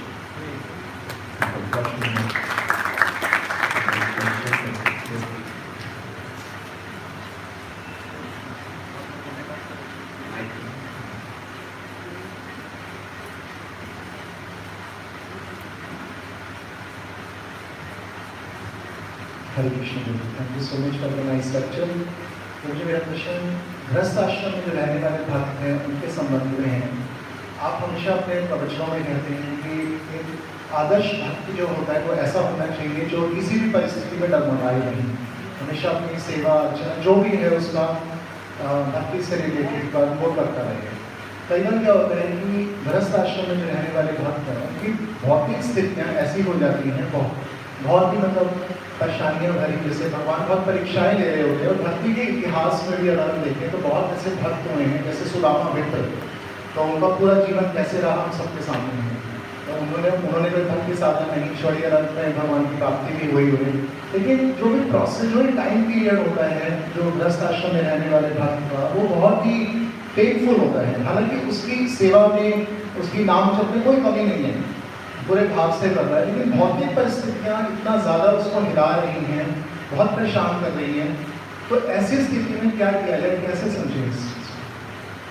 पहली बात तो ये है कि इस जीवन, इस संसार में हर व्यक्ति परेशान है, चाहे गृहस्थ आश्रम में हो, ब्रह्मचारी आश्रम में, वानप्रस्थ में, परेशानियाँ संसार की सताई है। तो आप ऐसा मत सोचिए कि मैं बेचारा हूँ, मैं गृहस्थ आश्रम में हूँ। गृहस्थ आश्रम में भौतिक परिस्थितियाँ हैं, ब्रह्मचारी आश्रम में मानसिक परिस्थितियाँ। पता नहीं मन से क्या किया उसने समझाया हो, कोई परेशानी नहीं, मन से बड़ा परेशान, क्योंकि संसार है ऐसा, कभी भी ऐसा नहीं होगा कि बात संसार शांत हो गया, चुपचाप चुप हो, शांत हो, भक्ति कर रहा है, भक्ति कर रहा है। ये होता ही रहे, चलता ही रहे, हमारा मन भी परेशान करेगा, भौतिक लोग भी परेशान करेंगे, सब चलता रहेगा। इसी के बीच में से निकलना। हरे कृष्णा कृष्णा कृष्णा हरे हरे, हरे राम। इसी के बीच में से निकलना, इसीलिए भक्तों के संग में रहे हमेशा, ये चलता रहेगा। इस भौतिक जीवन को इतना गंभीरता से नहीं लेना चाहिए, अपना कर्तव्य पूरा करो जितना कर सकते हैं, और बाकी समय अटैचमेंट, आसक्ति, और जितनी परेशानियां हमारे जीवन में आती हैं, एक प्रकार से अगर आप ये बात मान भी लें कि गृहस्थ जीवन में ज़्यादा परेशानी आती हैं, तो इसका मतलब भगवान की ज़्यादा कृपा, वो ज़्यादा उत्साहित होकर भगवान के चरणों की शरण पकड़ना। तो पूरी रियलाइजेशंस आ गए हैं, संसार में कुछ नहीं रहता, एक बात कृष्ण के चरणों को ही पकड़ना है। जितनी परेशानियां आ रही हैं, दुर्गा देवी हमें त्रिशूल मार के जड़ से जाके जाओ, ध्यान कुछ नहीं रहता, भगवान के चरणों को पकड़ो, समझ गए? तो परेशानियां क्यों आती हैं? ताकि हम कृष्ण की शरण और दृढ़ता से, वो ये भक्तों के संग में श्रवण कीर्तन चलता रहेगा, परेशानियां आएंगी जाएंगी, दिक्कत नहीं चलते। तो जी ऐसे में, लेकिन हम ऐसे नहीं देख सकते, जैसे भगवद गीता में भी कहा गया है जैसे किसी भक्त की भक्ति अधूरी रह जाती है तो नेक्स्ट बर्थ जो है उसको वो या तो किसी उच्च कुल में प्राप्त होता है या किसी ब्राह्मण के घर में मिलता है। तो ऐसे में जिस भक्त के साथ परेशानियां आ रही हैं तो उसको ना तो उच्च कुल मिला हुआ है इस समय और ना ही वो ब्राह्मण के घर में, तो भक्ति करने में भी परेशानियां आ रही हैं उसको। ये हमें एनालिसिस करने की आवश्यकता नहीं है, आपको जो प्रोसेस मिला उस पर ध्यान दीजिए। अपने आप को बहुत सौभाग्यशाली मानना चाहिए। ब्रह्मांड भगवती कोनो भाग्यवान जीव गुरु कृष्ण प्रसाद पाए भक्ति रखा। आपको भक्ति का प्रोसेस मिल गया, इसमें बहुत धन्यवाद दीजिए। मेरा पिछला जन्म क्या था, ऐसा हो रहा है, उसको कम परेशानी ज़्यादा परेशानी, तो फायदा नहीं करना है। जो आपके पास है उसमें पूरा हृदय दीजिए और करिए। परेशानियाँ जितनी आ रही है उतनी हमारी भक्ति की दृढ़ता बढ़नी चाहिए, उतना हमारा डेस्परेशन बढ़ना चाहिए भक्तों के संग के लिए, उतना हम भक्तों को ज़्यादा वैल्यू करेंगे, उतना हम प्रभु के पर्पस को अच्छे ढंग से समझेंगे। होता क्या है कि हमारे जब ऐसी परेशानियाँ होती हैं हम इन चीज़ों से अपने आप को दूर कर लेते हैं। भले इन परेशानियों को पहले सेटल करूँ फिर आराम से करूँ, वो कभी नहीं। हर जीव संसार में परेशान है, तो उसकी चिंता मत कीजिए कि मैं फैमिली लाइफ में तो ज़्यादा परेशान हूँ। Everyone thank you.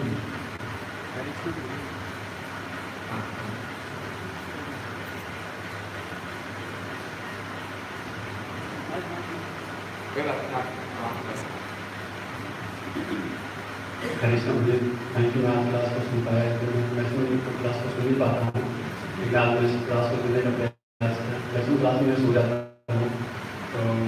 तो हमारा क्वेश्चन ये था कि जिस तरह से ऋतु महाराज अपने ओपिनियन से आ सकते नहीं थे, तो ब्रह्मा जी आके बोले तो उनकी गलती भी नहीं थी ऋतु महाराज ने, और ब्रह्मा जी आके बोले तो फिर उनकी बात मानी, भाई भगवान माँ को समझाया उनकी बात मानी।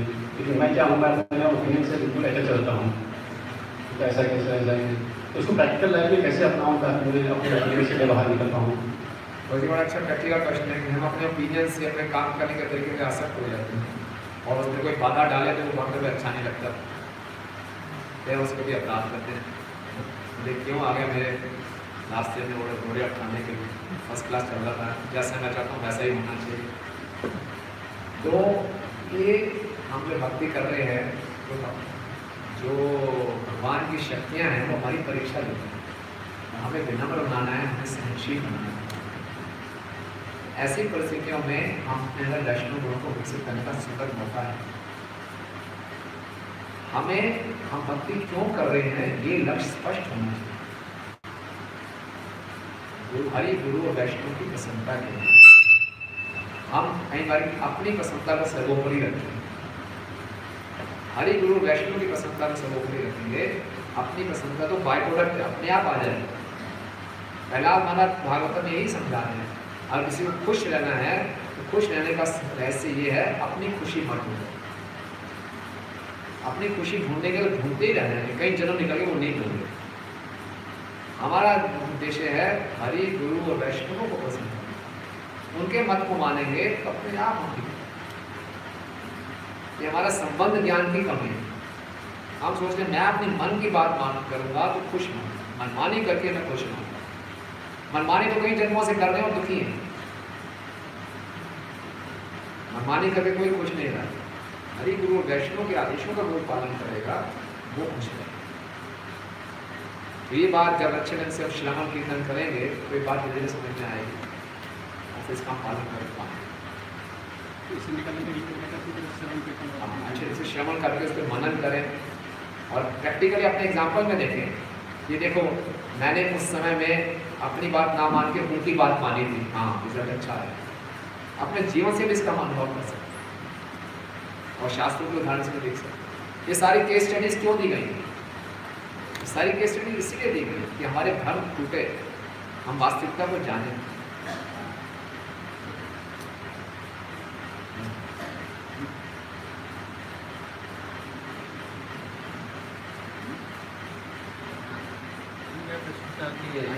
हरे कृष्ण। जैसा हम सुनते हैं बार बार सुनते आ रहे हैं कि 100 वीडियो कर करके इंद्रिय पद को पा सकते हैं। तो क्या अगर कोई व्यक्ति 100 वेग करता है तो उसी मनवंतर में इंद्रिय पद को पार कर सकता है नेक्स्ट मनवंतर में? हमें देखना पड़ेगा किसी मनवंतर में हो जाए। एक्चुअली वही इंद्र इनसिक्योर हो रहा है तो उसी मनवंतर में होता होगा। वैसे भी हम अगले दिन तक तो उसकी चिंता होती थी। वैसे देखना बड़े महाराज से हमें यदि नहीं किए थे तो उन्होंने एक हरा दिया था, उस पर तो वैसे ही प्राप्त कर लिया। प्राप्त कर लिया, वो तो एक युद्ध हो गया, वो एक तरीका है प्राप्त करने का। दूसरा तरीका ये है और तीसरा तरीका नाम अपराध करो। स्वर्ग में जाने के लिए, स्वर्ग में जाकर पक्का नहीं है कि इंद्रिय ही बनेंगे। बहुत अच्छा बताया। मेरा प्रश्न आपने बताया यति का मतलब यत्न करता, यति का मतलब यत्न करता रहे, तो कैसे ये स्पिरिट को मेंटेन करें, क्योंकि समय के साथ इसमें बहुत डाउन आ जाता है, यत्न करना बंद हो जाते हैं, जो चल रहा है वो चलते रहने दिया जाए, कम्फर्ट मिल जाता है, फैसिलिटी भी मिल जाती है, उनसे आसक्तियाँ मिल जाती है। तो जो यत्न करने की टेंडेंसी है कृष्ण में कंटिन्यूसली डेवलप करते हैं, उसको कैसे हमेशा बनाए रखें? थैंक यू, बहुत अच्छा प्रश्न पूछा आपने। तो मैं जो समझता हूँ कि जो हमारे सामने जो वरिष्ठ वैष्णव हैं, गुरु महाराज हैं, और प्रभात के वरिष्ठ शिष्यों को देखते हैं, इतने साल बिताने के बाद भी मुसीबत अवस्था में भी उतना यत्न करते हैं। तो ये बात थ्योरेटिकल नहीं है इसका मतलब, ये बात प्रैक्टिकल है। जब उनको क्लोजली ऑब्जर्व करते हैं, उनसे इंस्पिरेशन मिलता है, उनसे प्रार्थना करके ये हमारे में भी आए, हम प्रयास करें। तो एक बार मैंने गुरु माँ से प्रश्न पूछा था कि भक्ति में हम देखते हैं बहुत उन्नति करने के बाद भी कहीं का पतन हो जाता है, तो हम लोग किस खेत की मूर्तियाँ कहाँ बढ़ पाए, बड़े बड़े दिग्गजों का पतन हो गया, तो मैं तो कुछ भी नहीं। हमारा ज्ञान दिया निर्भर करता है आप किस उदाहरण को पकड़ते हो। किसी को पहलवान बनना है तो पहलवान की फोटो अपने कमरे में लगाएगा, दुबले पतले व्यक्ति की फोटो नहीं लगाएगा, तो उसको पहलवान बनना है तो उसको इंस्पिरेशन मिलता रहेगा। तो हमने अपने लाइफ में कोई इंस्पिरेशन मॉडल ढूंढना है, तो बहुत है इंस्पिरेशन मॉडल ढूंढने तो बहुत बने, मॉडल को देखना है, उनके जीवन को ऑब्जर्व करना है, उससे फिर इंस्पिरेशन लेते हैं और प्रभात के काम करें। प्रभात आचार्यों का जीवन वर्तमान पूर्व की इससे किन प्रकार के लोगों का हम संग करें, इससे बहुत महत्वपूर्ण। ऐसे भक्तों के संग में आने वाले टेक इट इजी प्रभु। माया क्या करती है, जो अभक्त होती है उनको बोलते हैं क्यों सरेंडर कर रहे हो, मत करो। और जो भक्तों को माया बोलती है इतनी जल्दी क्या है, थोड़ा ऐश भी कर लो, थोड़ा भक्ति, दोनों साथ साथ चलो, क्या करो, बैलेंस बना के चलो। किन भक्तों का हम संग कर रहे हैं ये बहुत महत्वपूर्ण, लेकिन बहुत आवश्यक। ढीलेपन से पता नहीं होगा, संभव नहीं है कि ढीलापन रहे जैसा है, तो माया का प्रवाह इतना तेज है, हमें पीछे ही होगा। जैसे फाइट अगेंस्ट माया, यत्न means swimming against the current, current against the current, जब स्विमिंग छोड़ दिया आपने तो बह जाएंगे, माया में बहेंगे ही बहेंगे निश्चित रूप से।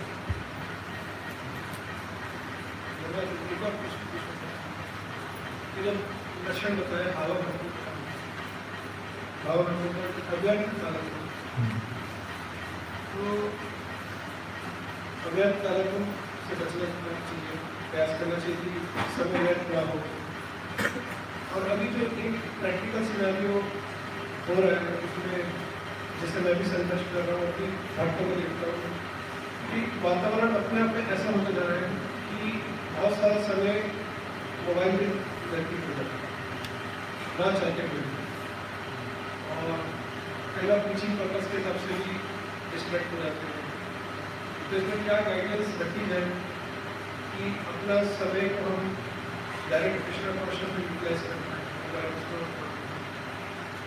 सोशल कल्चर इन्वायरमेंट भी ऐसा हो रहा है कि जिसके कारण कई सारा टाइम अननेसेसरी जो पहले नहीं थी, जो चीज़ें जब हम बुढ़े थे भट्टी में, अब ये चीज़ें टाइम नहीं लेती थी, लेकिन अभी वो चीज़ें टाइम नहीं। स्मार्टफोन ने हम सबको बड़ा ही स्मार्ट कर दिया, इतने डल हो गए हैं, और बहुत ही बड़ी समस्या, बहुत बड़ी समस्या। तो फास्टिंग फ्रॉम फोन भी होना चाहिए। मॉर्निंग प्रोग्राम में फोन को साइड में रखें, मॉर्निंग प्रोग्राम में फोन को यूज़ ना करें, रेगुलेटेड हो जाए, किसी को बोले मेरे पे नज़र रखो। अकेले हम तो खासकर स्मार्टफोन के साथ ना, घंटों घंटों बीत जाते हैं अकेले बैठे स्मार्टफोन में करने, और फ्रस्ट्रेशन बढ़ता है। जितना ज़्यादा हम टाइम गैजेट्स के साथ बिताएंगे उतना हमारा फ्रस्ट्रेशन बढ़ेगा, उतना इम्पर्सनलिज्म बढ़ेगा, उतना हम देखते हैं डिप्रेशन की ओर तभी बढ़ रहे हैं जितना ज़्यादा गैजेट्स में हम निर्भर कर रहे हैं। स्मार्टफोन बहुत बड़ा भ्रम है, इतने सारे फ्रेंडलीज इतना सब भ्रम है। तो बस जितना यूज़ है ऑप्टिमम यूज़ कर सकते हैं करें। तो इसमें बहुत मैच्योरिटी चाहिए, हमारे मैच्योरिटी नहीं है तो किसी मैच्योर भर को बोले हमारे पे नज़र रखो, अकाउंटेबल बने, अच्छा होनी चाहिए इससे बात।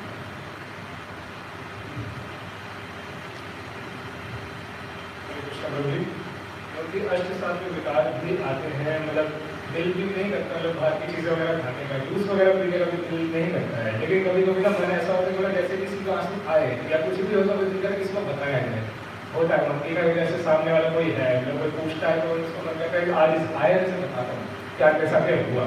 इन फिर कभी मन नहीं भी करता कि नहीं बताना चाहिए, मना भी किया जाता है कि नहीं बताना चाहिए। क्या है, मेरा गोविंद के साथ संबंध काफ़ी अच्छा है, क्योंकि शुरुआत में जब मैं भक्ति में जुड़ा था तो उससे मैं मेडिटेशन करता था सुबह, तो तब मेरे साथ मतलब ये हुआ था कि मतलब विष्णु जी ने दर्शन दिए थे, परमात्मा जी दर्शन दिए थे, तो उन्होंने पूरा दिखाया था, तो मैं गायचन नहीं कर सकता। इंटरव्यू ये हुआ था मेरे साथ कि उन्होंने 2-3 लोग दिखा दिए थे, बताया था कि मैं भक्ति दे रहा हूँ। लेकिन उसके बाद मैं थोड़ा धीरे धीरे भक्ति में आ गया, अब मैं भक्ति कर भी रहा हूँ। अब मेरा ऑफिस के काम में मन भी नहीं लगता है, मतलब बाहर की बातें मुझे लगती है, मेरे को चिड़ होता है बाहर की बातों से। कथा मैं सुनता हूँ, अष्टात्मक विकार भी आते हैं, आंसू भी आते हैं, भगवान दिखते भी है मेरे को, बात भी करता हूँ, एक संबंध है मेरा। तो लेकिन फिर जो कभी कभी इंद्रियों के वेगों को नहीं रोक पाते, थोड़ी बहुत मतलब मन में शांति हो जाती है, बालक के टाइम में मैनेजमेंट नहीं हो पाता, फिर सुबह पापा वगैरह साथ में सोते हैं तो उनके लिए उनको डिस्टर्बेंस लगती है, तो शाम को माला करता तो फिर रात को हो जाती है, तो माला में मैनेजमेंट प्रॉपर नहीं हो पाता है।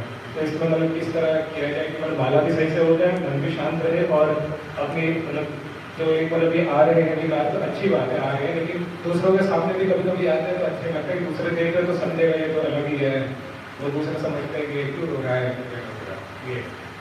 हाँ, तो अगर हम भक्ति सामने से पढ़ेंगे तो आप 18 अध्याय जरूर पढ़िएगा नेटवर्क डिवोशन। उसमें प्रभुपाद जी समझा रहे हैं, जो गोस्वामी जी बता रहे हैं कि नए भक्त के अंदर भी ऐसे आ सकते हैं भाव के लक्षण। उसको छाया प्रतिभास बोला जाता है, प्रतिबिंब प्रतिभास बोला जाता है।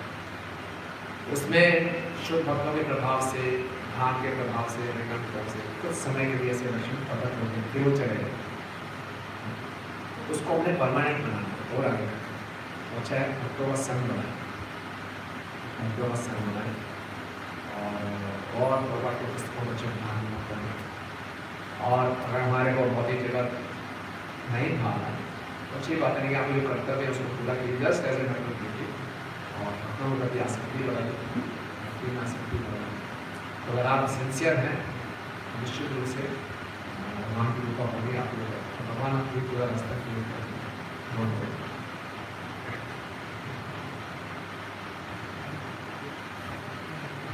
हरे कृष्ण प्रभु, धन्यवाद आपका। जो ऑनलाइन ज़्यादा समय बताया तो धन्यवाद का देना होगा ऑनलाइन करते हैं। तो मेरा प्रश्न ये था कि कभी कभी जैसे कोई हमें कुछ बोल देता है, हमारे मन को ठेस पहुँचती है उससे जाके, और हम अपने आप को अपने रोक में आ जाते हैं और ये कहते हैं कि हम चल कर देंगे तो इस चीज़ को हम भूलेंगे चाहे कुछ करें, लेकिन उसमें जब में मन नहीं करता उसमें, और जब में हमारा ध्यान नहीं जाता तो हमने उसके बाद का प्रॉब्लम स्टाई करके रहते बाद में इसलिए करती एकदम बोला या हमारे पास कोई संकट आएगा उसको हम ध्यान देते रहते हैं, उसको हम कैसे बचते हैं? हाँ कृष्ण, कोई हमें गलत बात बोलता है, तुम्हारे मन को ठेस पहुँचती है, हम लोग जवाब वापस नहीं देते तो मन में चलता रहता है। उसको ऐसा सुनाना चाहिए था, मैंने क्यों नहीं बोला, ये नहीं हुआ, वो नहीं हुआ। सबके साथ होता है लोग, आपके साथ ही नहीं है, हम सबके साथ होता है।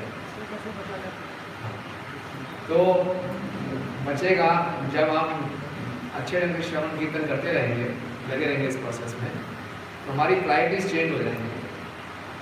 अभी हमारी प्रायोरिटी ये है कि मैं भक्ति बनूँ और लोग मुझे बहुत अच्छा भक्त माने, हर कोई जाने कि मैं बड़ा अच्छा व्यक्ति हूँ, कोई मेरी बुराई ना करे, कोई मेरे साथ बुरा व्यवहार ना करे, तो बड़ा अच्छा हो, बड़ा अच्छा व्यक्ति हुई, मुझसे पहचाने मेरे को अच्छा व्यक्ति।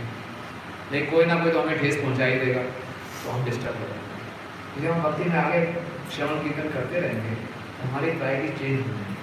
फिर हमें ये नहीं लगा कि मैं लोग मेरी पहचाने में कितना अच्छा हूँ। हमारा मुख्य उद्देश्य है कैसे मैं प्रभुपाद जी को पसंद हूँ। प्रभुपाद जी एक शिष्य थे जय आनंद प्रभु, किसी ने बताया जय आनंद प्रभु आपके बारे में वो वक्त ऐसा बोल रहे थे, हमें प्रभु बोलने दो, मेरे पास समय नहीं, इतनी सेवाएं हैं मेरे पास। तो अपने आप को कभी उन्होंने सीरियसली लिया ही नहीं। अच्छा मैं बुरा हूँ, चलो मान लिया मैं बुरा, लेकिन सेव अपने आप को सीरियसली हम बहुत ज़्यादा सीरियसली ले लेते हैं, इसलिए हम छोटी सी बात भी बहुत ज़्यादा खर्च कर जाते हैं। तो ये टू इनसिग्निफिकेंट है, बहुत नगण्य है।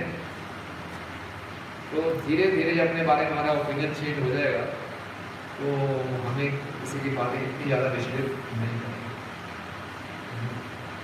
एक बार मैं मुझे गोपाल स्वामी महाराज के पास गया, मैं महाराज मैंने मेरी बहुत इंसल्ट की, मैं बड़ा गुस्से में था, बड़ा परेशान था, उन्होंने मेरी बहुत इंसल्ट की। हमारे 2 शब्द बोले, सो व्हाट। वो अपने आप इतना महान क्यों सोचे कि तुम्हारी इंसल्ट हो गई, सो खत्म। मैंने बोला I have been insulted many times, बहुत बड़ी इंसल्ट की, क्या फर्क है। अगर कोई व्यक्ति हमें क्रिटिसाइज कर रहा है और उसमें आपको तथ्य नजर आ रहा है, उसको सोचो, उसको स्वीकार करो, अपने आप को सुधारो। अगर बहुत सोचने के बाद आपको लगता है तथ्य नहीं है तो कोई बात नहीं, उसका अपना ओपिनियन है, नहीं तो हमेशा ही परेशान है।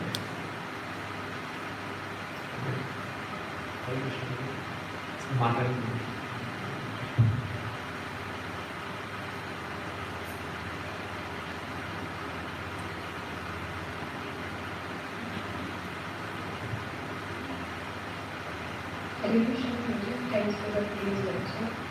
मुझे अभी तक मेरा प्रश्न नहीं था, पर अभी लास्ट का जो सेंटेंस आपने जो बोला उससे वापस प्रैक्टिकल एक प्रॉब्लम जो हम लोग फेस करते हैं वो उसी का उत्तर चाहिए था। अभी आपने बोला कि कोई हमारे बारे में क्या सोचता है, डजंट मैटर, आपको अपनी सेवा पे ध्यान रखना है, वो उसकी सोच है, वो आपके लिए क्या सोचता है। अगर वो आपके लिए मायने नहीं रखती है आपको अपना लगे रहना, पर अगर उस व्यक्ति की सोच के कारण सेवाओं में विघ्न आना शुरू हो जाता है, ऐसी स्थिति में हम क्या करें। हम उसको अपने लिए नहीं ले रहे, वो हमें कुछ भी कह रहा है फिर भी हम लगे हुए, बट उस सोच से दूसरों पर प्रभाव पड़ रहा है और सेवा पर प्रभाव पड़ रहा है, फिर क्या करें। ईस्ट क्वेश्चन मिलकर बात कीजिए, आप ऐसा क्यों सोच रहे हैं, आप ऐसा ओपिनियन क्यों है, क्या आपके मन में बात है, आप कैसा चाहते हैं, आमने सामने बात कर सकते हैं, गलत फहमी को दूर कर सकते हैं। हमारी कुछ मिसअंडरस्टैंडिंग हो सकती है, उनकी कुछ मिसअंडरस्टैंडिंग हो सकती है, कम्युनिकेट करके उसको ठीक किया जा सकता है। डायरेक्ट नहीं बात करते, किसी और व्यक्ति को इन्वॉल्व करके क्लियर करें इसको क्या चाहते हैं। कम्युनिकेशन वेरी इंपॉर्टेंट, हो सकता है हमारी अंडरस्टैंडिंग कम है, उनकी अंडरस्टैंडिंग कम है।